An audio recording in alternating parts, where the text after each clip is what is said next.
Bom, a gente está aqui hoje para conversar sobre um caso que é muito parecido com quase todos os casos que chegam na Lagra. Tem a ver com esse momento em que a gente está vivendo tanta transformação, mas tem uma coisa na comunicação que realmente não está se transformando. O que eu tenho visto, assim, é que as pessoas justamente têm pego o conteúdo, têm pego os materiais, têm usado as ferramentas e simplesmente têm passado de uma ferramenta para outra. Eu tiro do presencial e vou para o online. Olhando para o trabalho, o que a gente poderia mudar nesse momento? Então, hoje a gente reservou um case que aconteceu na La Graça há uns 2 anos atrás, mas que fez uma diferença enorme para a empresa que a gente estava trabalhando. O que aconteceu, né? Era uma empresa de indústria química, né, Ed? Sim, uma multinacional. Uma multinacional de indústria química chegou na La Graça e queria disseminar um novo plano de previdência que tinha sido organizado e constituído na Alemanha, e eles precisavam disseminar isso no Brasil para mais de 10 mil pessoas. E aí eles chegaram com uma ideia, como quase todos os clientes chegam na La Graça, né? Olha, a gente quer fazer uma apresentação, e essa apresentação ela tem que ser muito bem amarrada, muito bem construída, com um visual bonito, com um texto bem organizado. E a gente quer passar essa apresentação para todo mundo, porque eles tinham 2 objetivos. Um objetivo era fazer com que as pessoas que tinham um plano de previdência da empresa até o momento migrassem para esse novo plano, e fazer com que as pessoas que não tinham ainda o plano comprassem a ideia, né? Se tornassem aderentes a esse novo plano. E eles tinham um prazo para fazer isso. Eu lembro que eram 6 meses, Ed? Eles tinham, desde o momento que receberam até a conclusão, seriam, para ter o máximo possível de aderência, eles precisariam ter 75%, 6 meses. Exatamente. E aí, como toda vez essas coisas chegam na La Graça dessa forma, né? Faz aí uma apresentação que vai resolver. Foi um trabalho que o Ed pegou. Então, conta pra gente aí, Ed, o que aconteceu a partir daí? Você fez a apresentação? No fim, só para as pessoas entenderem o desfecho disso, né? Foram várias apresentações distintas, né? Várias micro apresentações, mas por quê? Pelo seguinte motivo: se eu tenho milhares de profissionais, eu tenho grupos muito diferentes dentro desta empresa, né? Pessoas com uma formação X, pessoas com formações intermediárias, formações com alta, grupos, né, com uma formação muito elaborada. Nos primeiros momentos, todos eles estavam cientes e claros de que fazendo uma apresentação o problema estaria resolvido. E eu lembro que eu gastei 2 horas só para desconstruir essa ideia com eles, de que, na verdade, eles teriam mais trabalho e deveriam desmembrar essa apresentação. E por que desmembrar, pessoal? Porque não adianta você ter um conteúdo lindo e maravilhoso e simplesmente transferir esse conteúdo sempre do mesmo jeito, sempre da mesma forma, para grupos completamente diferentes entre si. E aqui começou todo o nosso trabalho, que é o que a gente tem feito, e estamos batalhando para fazer com que as pessoas enxerguem outras possibilidades e outras formas de apresentar, explicar e implementar as coisas. O que foi totalmente diferente e estranho para eles foi o seguinte: ao invés de partir deste modelo que tem como característica a descrição, a partição das coisas, a exposição, sempre igual para mesmos grupos, nós mostramos para eles que, e aqui vem a palavrinha que vocês devem entender e guardar de tudo que nós dissemos. Cada grupo de pessoas tem um interesse diferente sobre o mesmo conteúdo. Por quê? Porque essas pessoas querem resolver determinadas situações ou determinados conflitos de maneiras completamente diferentes. O executivo que já tinha um plano de previdência privada, estava sendo chamado para alterar. Concorda que ele teria um nível bem diferente de argumentação, de crítica para entender o novo? Então, para este grupo, aproximadamente... Para ele já fazia sentido ter um plano de previdência, né? Já estava lá. Agora chega alguém e pede para eu mudar uma coisa que eu já estava acostumada, que eu estava gostando. Para esse grupo, eu tenho que preparar uma maneira completamente diferente de fazer com que ele entenda que a matriz quis mudar. Então, o conflito a ser resolvido com este grupo é um. Então, não adianta eu repetir esse mesmo conteúdo da mesma forma para este grupo. Agora, imagine outro... Se você chega para a pessoa e fala assim, ah, não, olha só, você tem um plano de previdência, já está pagando esse plano de previdência há 5, 6 anos, sei lá quanto tempo é que eles tinham esse plano, e você agora a matriz decidiu, e você vai ter que mudar, com certeza isso ia gerar um conflito, né? Porque a pessoa, num primeiro momento, ela tem um modelo mental ali, uma coisa que já está estruturada dentro da cabeça dela, que ela não vai querer mudar. Sim, e você usou uma palavrinha-chave. Né? Isso criaria nele o quê? Um conflito. Sim. Então, para quem está falando, para quem está explicando, eu tenho exatamente que pensar na solução desse conflito. Exatamente. Quando eu vou falar para 300 funcionários no refeitório e tenho 10 minutos para falar com eles, e foi uma das situações lá que eu achei muito interessante, eu tenho que pegar, de novo, a origem do conteúdo é a mesma, eu preciso selecionar o que vai ser relevante para esse grupo de colaboradores que não fazem parte de nada e eu estou querendo que eles entrem, que eles façam parte. É outro cenário, é outro conflito, é outro problema completamente diferente daquele relacionado aos executivos. Porque para esses, com certeza, né, eu estou aqui só tentando trazer um pouquinho mais palpável, eu nunca tive um plano de previdência. Sim. E o que é isso? Então, o conflito aí é eu convencer que ter um plano de previdência pode ser interessante para você. É outra história que eu tenho que contar, né? Sim, e partindo do que eles conhecem, que é a nossa previdência o quê? Pública. A previdência pública. Então, o discurso, e olha que desafio, né? Eu teria 5 minutos para mostrar para eles um novo cenário, entender qual é o tipo de conflito e resolver isso em 5 minutos, pelo menos para despertar a atenção e o interesse deles. Veja só, até agora estou falando de 2 cenários, só que lá foram criados 6 cenários completamente diferentes, com 6 modelos completamente diferentes, para resolver e aprimorar 6 cenários e 6 conflitos completamente diferentes entre si, mas que tinham a mesma origem. É o mesmo plano para todos. Só que o que as pessoas percebem não é único. Para aquele funcionário lá embaixo, ele tem que ter uma percepção completamente diferente. E aí nós fizemos um trabalho muito interessante de preparar esse grupo de 10 pessoas para pegar este conteúdo e trabalhar formas diferentes, escolhendo pessoas com perfis diferentes, para saber qual delas teria mais condição de falar com o executivo ou de falar 5 minutos no refeitório. Então peraí, mas era um grupo de 10 pessoas que estavam tocando esse projeto. Sim. E você pegou essas pessoas e selecionou elas de acordo com o perfil delas para ver quem que ia falar com os executivos, quem ia falar com o refeitório, quem ia falar com os outros tipos de público. Foi isso? Exatamente. Porque foram momentos, eles chegaram à conclusão e perceberam e entenderam que seriam momentos distintos e que algumas pessoas do grupo tinham características mais favoráveis para trabalhar essa forma diferente no refeitório. E outros chegaram à conclusão que não teriam condições de falar com esse grupo de 100 executivos, porque eles têm um perfil completamente diferente. Então, olha só que interessante, né? Desmembrando um pouquinho aqui, se eu vou falar num refeitório com as pessoas que, enquanto elas estão almoçando, eu preciso de características eu preciso ser mais animado.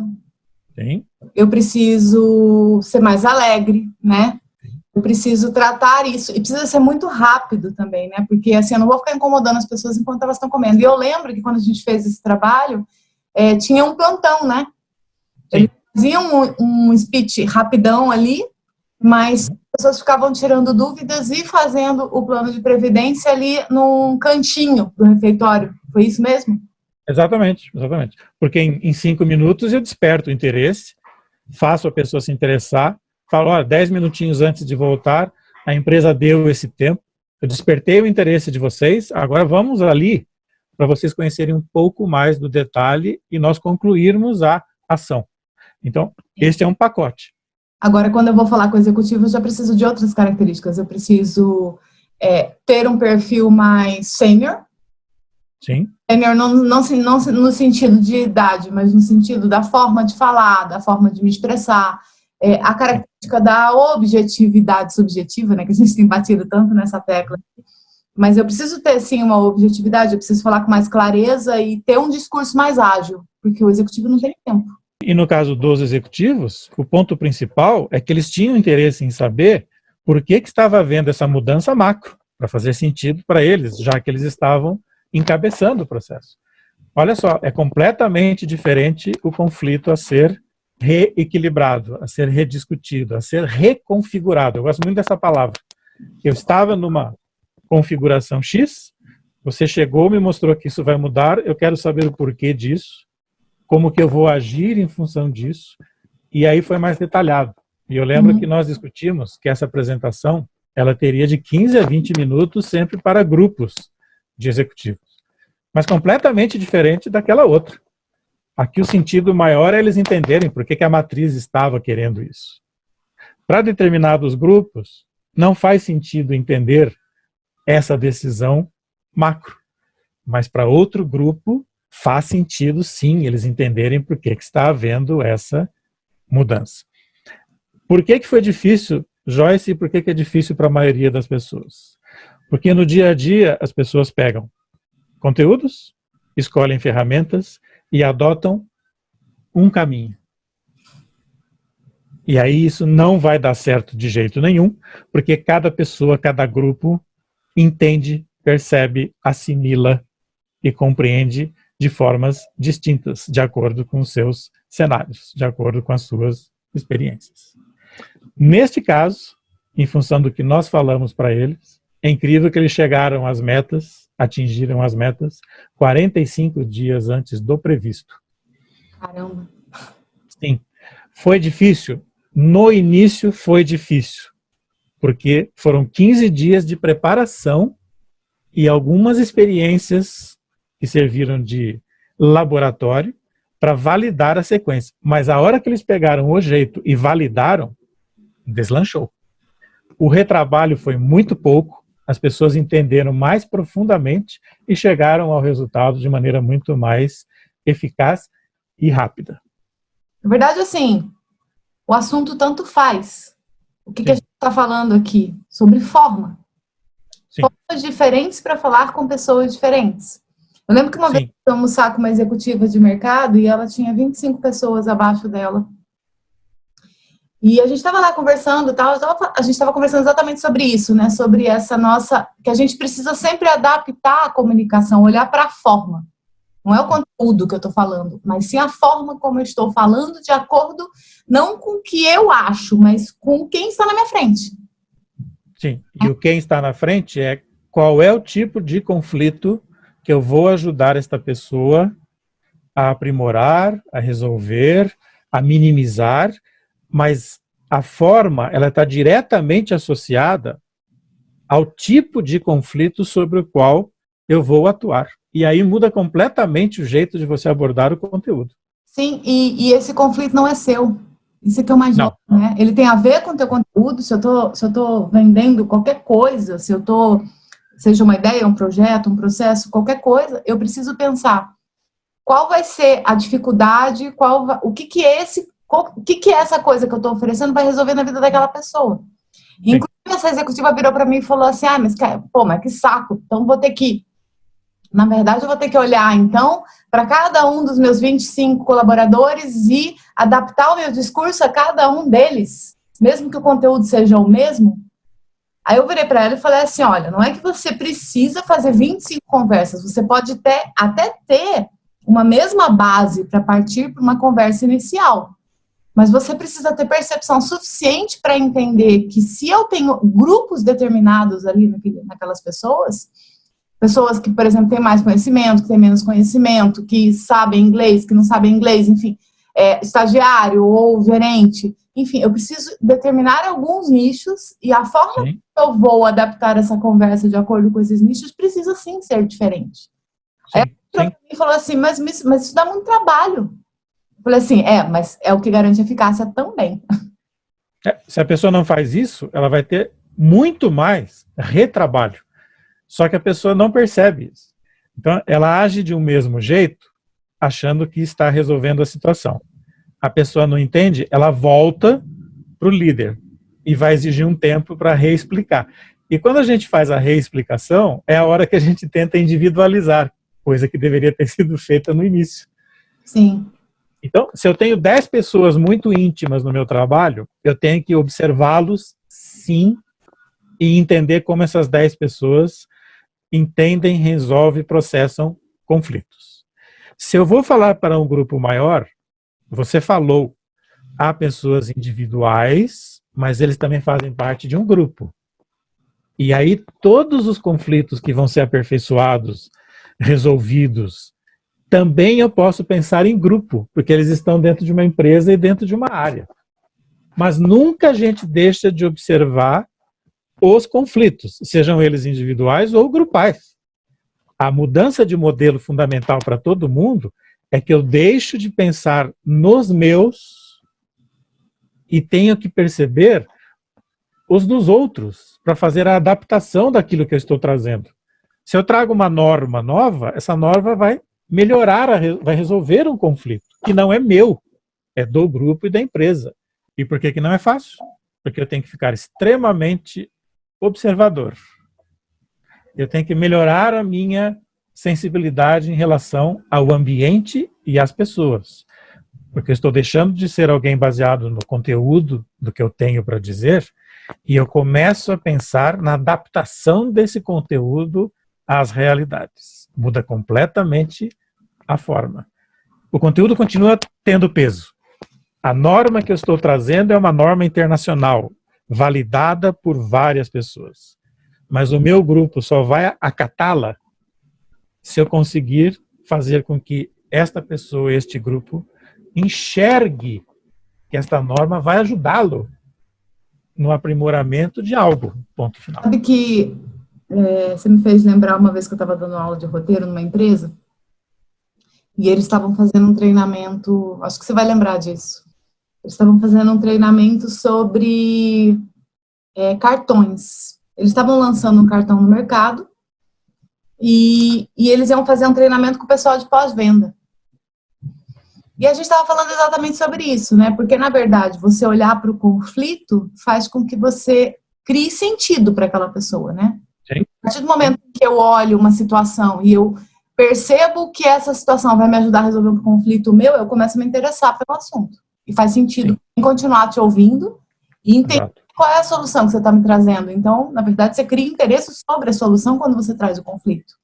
Isso. Acha que trazer a solução e trazer os benefícios da solução que vai fazer as pessoas se interessarem. De jeito nenhum. Sim. É uma ilusão. Isso não acontece nem em filme da Pixar, nem em história nenhuma. Quem dirá se eu quero falar alguma coisa para alguém que vai fazer sentido para ela. Aí eu lembro que eles... Exato. Daí eu virei para eles e falei assim, que legal que vocês estão fazendo esse treinamento, né? Sobre o que... Olhando para isso que a gente está estudando aqui, conflito, sentido e tal, sobre o que será o treinamento. O que vocês estão levando para essas pessoas? Aí eu lembro que a cliente virou para mim e falou assim, a gente está levando o que são os cartões, quais são os benefícios do cartão e tudo mais. Aí eu lembro que na hora, assim, os alunos, tinham uns 25 alunos na sala, assim, deu um tilt na cabeça deles, assim. Sim. Eles falaram assim, mas se a gente está falando aqui de conflitos, se a gente está falando de criar sentido, faz sentido eu falar de benefício e falar do valor dos cartões para essas pessoas que vão atender pós-venda? Quando a gente olha de fato para a realidade deles, o que vai acontecer na realidade deles? O que eles vão resolver assim que eles saírem desse treinamento? Aí o pessoal começou a pensar, bom, alguém liga, depois que você pega um cartão, alguém liga para dizer assim, oi, fulano, eu tô ligando aí na empresa só para agradecer o cartão. Nossa, eu adorei, tá funcionando maravilhosamente bem. Quando eu falei isso, eles começaram a dar risada. Eu falei, gente, por que as pessoas ligam no pós-venda? Putz, para reclamar. Então... Olha, a reclamação, o que é? algo que não foi compreendido, que gerou algum tipo de desequilíbrio, de conflito, e aí eu entro em contato com alguém e espero que esse alguém leve em consideração este contexto que eu estou passando e me faça de novo entrar em equilíbrio em determinado cenário. Para a gente resumir tudo isso e encerrar, o que nós vamos cada vez mais divulgar e tentar disseminar para todos os grupos de pessoas e empresas? O nosso dia a dia é uma busca por adequação, melhoria de algum tipo de cenário. Sempre. Né? No exato momento que nós estamos gravando isso, há um grande problemão acontecendo e que gera infinitos conflitos. Ou seja, diariamente, a todo instante, num bate-papo, numa reunião, num treinamento, na venda de um produto, quem está fazendo isso tem que chegar a uma conclusão de que ele está ali para reorganizar algum cenário desequilibrado. Ponto final. Se isso ficar extremamente bem claro para todo mundo, a comunicação, de uma maneira geral, ela vai fluir mais e o sentido vai ficar muito mais aflorado e percebido. Ou seja, conteúdo, mais ferramentas e uma forma ideal, a gente atinge a efetividade. E para dar um plus a mais, quanto mais a gente envolve as pessoas na elaboração desses conflitos, quando Sim. a gente deixa de partir do que está na nossa cabeça e a gente traz as pessoas para trazer esses conflitos, mais eficaz eu consigo ser. No caso dessa cliente que eu falei, a gente chegou juntos, né, à conclusão na sala que o melhor treinamento que poderia ser dado para o pessoal de pós-venda seria levantar, junto com essas pessoas que já trabalhavam no pós-venda, todos os problemas possíveis que podiam surgir em função do lançamento desse cartão. Sim. Quais eram as possíveis reclamações que as pessoas teriam? E não adiantava uma pessoa partir desse princípio. Não, era preciso ser feita uma pesquisa do número de reclamações e do que as pessoas costumavam reclamar, mas mais do que isso, ouvir as pessoas que estavam ali na linha de frente. Porque é muito rico, né? Ainda mais nesse momento em que a gente perdeu o contato físico, em que a gente precisa, que a gente precisa estar muito mais próximo. E como é que a gente pode estar mais próximo? É pela mente, é pela conversa, é pela troca, é por criar consciência. Então eu preciso conversar muito mais com os meus liderados, eu que sou líder, né? Preciso chegar com as pessoas, entender as questões, os conflitos que elas estão passando, antes de eu entregar a solução. Sim. E aí, de fato, eu vou criar algo mais próximo da realidade delas. Só que aqui entra uma complexidade muito maior. Por quê? Porque não são só conflitos que estão relacionados a um projeto, a um programa, a alguma coisa que eu estou fazendo. Eu tenho muito mais conflitos acontecendo. Eu tenho conflitos relacionados ao meu emocional. Hoje de manhã, eu tive que fazer meditação, eu tive que fazer umas orações, eu tive que fazer yoga, porque eu acordei emocionalmente super instável. Então, eu tive que me equilibrar. E quem não consegue fazer isso? E quando você abre a câmera e vê uma pessoa completamente desequilibrada? O líder, ele está tendo que lidar não só com questões que estão relacionadas ao trabalho, mas com a questão emocional. E isso é muito, muito novo para a maioria das pessoas. Então, não estão preparadas para isso, né? Sim, sim. E são os conflitos mais delicados, são os conflitos mais difíceis de ser percebidos, e mesmo que sejam percebidos, surge a pergunta, agora que eu percebi, o que eu faço? O que gera mais angústia. Mas olha só, tudo que você acabou de relatar gira em torno do quê? Você quis se reequilibrar antes de fazer alguma coisa. Por isso que eu insisto demais nessa ideia de que aqui a gente falou muito superficialmente, mas o conflito ele é parte da nossa vida, diariamente. Se ele é percebido, é outra história, porque a maioria deles não é percebida. E depois de perceber, né, o que fazer para resolvê-los. Aí sim, você usou uma estratégia, uma técnica, algum tipo de recurso para chegar a esse reequilíbrio. Ou seja, é sempre a balança. Equilíbrio, desequilíbrio. Equilíbrio, desequilíbrio. Mas se as pessoas começarem a pensar dessa forma, o discurso muda completamente. Não é mais o conteúdo que me interessa. É como que eu estou contribuindo para a pessoa se equilibrar ou se desequilibrar. Seja pessoalmente ou profissionalmente falando. Eu sempre busquei aquilo que unificaria tudo, né? A gente sempre busca aquilo que unifica, né? E em função dessa turma toda que eu comento com você, todos eles estão convergindo para um aspecto, né, que eu comentei com você muito rapidamente.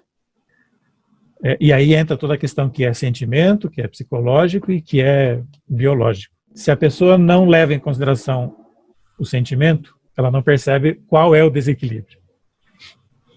E é isso que o Damásio fala muito. Por que a gente tem que prestar demais atenção no sentimento? Porque ele é a primeira porta que nos avisa do desequilíbrio, seja ele ruim ou bom. Então, se você está motivado, você tem que saber por que a motivação está acontecendo. Se você está desmotivado, você tem que entender por que está desmotivado. Foi a primeira pessoa que eu vi que fala de conflito, de problema, não no sentido só negativo, mas no sentido do bem-estar. E as pessoas também vão atrás do bem-estar. Eles querem fazer esse equilíbrio para atingir o bem-estar. E o processo é o mesmo. Então, se eu for comprar alguma coisa e isso vai contribuir para ajudar e faz sentido para eu elevar o bem-estar, ele considera isso conflito. Eu achei extremamente interessante isso. Então, não é só o lado... Como é que é? Se eu vou comprar alguma coisa e isso contribui para elevar o meu bem-estar, é um conflito? Isso. Ele considera um conflito porque é um conflito que eu quero melhorar e chegar a um nível diferente de bem-estar. E isso não tem fim. E por isso que ele dá importância para o conflito, para entender por que a humanidade evoluiu e por que em alguns momentos ela involui. Porque se desrespeita exatamente essa busca também pelo bem-estar.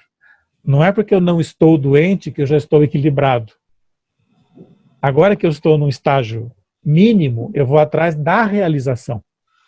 E ele considera a ideia de buscar a realização de conflitos a serem aprimorados e resolvidos. Eu achei brilhante isso, porque às vezes alguém vai fazer uma apresentação, não é para resolver um problema, é para melhorar o quê? O que já está bom. Sim. E nessa visão, ele considera o conflito também a gente sair de um estado bom para um estado bom, ponto 1, bom, ponto 2, bom, ponto 10. E isso não tem fim e não vai ter fim nunca. Por isso mesmo que as pessoas ficam insatisfeitas e criam novas coisas. Eu acho brilhante enxergar o conflito do ponto de vista para justificar até a criatividade. Por que a pessoa cria? Porque ela está insatisfeita. Se ela não estivesse insatisfeita. Ela quer encontrar alguma solução melhor para aquilo. Isso. E que não significa que esteja algo problemático. Significa que algo pode chegar a um outro patamar, a um outro nível. Olha que interessante essa visão para justificar o design. O design sempre é aprimoramento de conflito. Sempre. Em qualquer cenário, em qualquer situação. Ah, mas hoje eu tenho um aspirador e eu consigo retirar o pó. Sim, mas tem alguém que está pensando em tornar o ato de retirar o pó infinitamente melhor do que hoje. Aí foram lá e criaram aquele robozinho que anda pela casa tirando o pó de tudo. Por que criaram isso? Porque o ato de passar o aspirador é uma situação que consome tempo, não é um ato criativo, mas eu posso viver a vida inteira passando o aspirador e não vou ficar doente. Mas eu posso criar o robozinho e tirar esse cenário da minha vida para poder fazer outra coisa de uma outra forma. Olha a dimensão que ele dá para a ideia de conflito, de equilíbrio e desequilíbrio. Não só para o lado ruim, sim, mas para o lado de evolução. Sim. Eu nunca tinha visto alguém abordar o todo, de uma maneira tão unificada, partindo da ideia do sentimento. Olha que interessante, né? O sentimento é que me diz se eu preciso avançar ou recuar. Se for no caso... Quando ele traz a questão, né, de que primeiro a gente sempre sente. A justificativa é essa. Primeiro a gente sempre sente, depois que a gente vai resolver a situação. E a gente sempre, eu gosto muito, né, quando ele traz que você resolve a situação em função do sentimento que você gerou em relação às experiências que você já teve com aquela situação. E as experiências geraram sentimentos que vão trazer isso de forma positiva ou negativa em relação à decisão que você vai tomar. Então, tudo relacionado ao sentimento, né?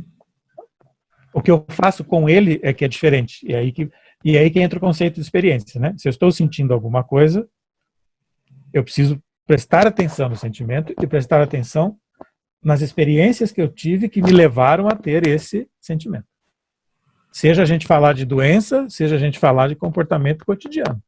E as estratégias que eu vou criar, seja ela enfrentar a situação, seja ficar feliz, seja ficar triste, ou seja sair correndo, estão relacionados aos sentimentos que eu tive com aquela experiência.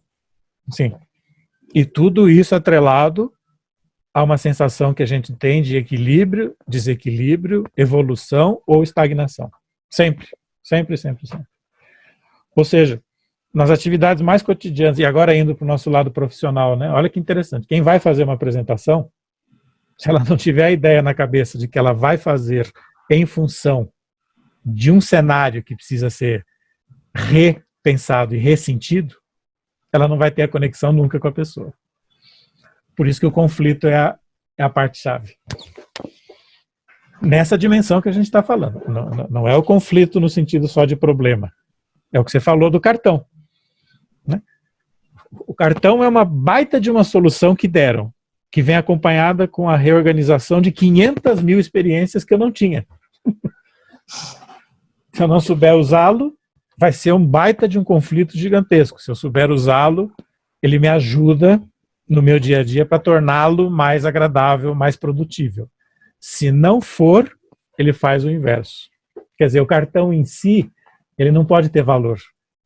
Ele só tem valor associado ao conflito que eu crio com ele. É a experiência que eu crio para resolver esse conflito. Por isso que estão atrelados. Então, Sim. quando a gente fala de conflito, experiência e sentido, é uma coisa só. Não tem como fugir dos três. Não tem como fugir dos três. Então, quando a pessoa vai criar qualquer coisa, ela tem que deixar esse mundo lógico, objetivista, conteudista e começar a pensar e ter a percepção de qual conflito está em volta daquilo que eu vou falar. Nossa, muda radicalmente o jeito de se abordar qualquer tipo de coisa, de cenário. Certo? Obrigada, Ed. Delícia sempre encontrar com você. E igualmente. Eu espero que as pessoas percebam mais, que elas trabalhem mais essas questões agora, nesse momento que a gente está enfrentando, porque é uma ótima oportunidade para a gente prestar mais atenção nisso. Né? Sim, com certeza. E de repente, obrigadão mais uma vez. E de repente as apresentações, os projetos, as conversas, elas fiquem bem mais importantes para todo mundo. Exatamente. Contribuiremos para isso. Obrigadão. Até mais. Tchau, até mais. Tchau, tchau. Até mais.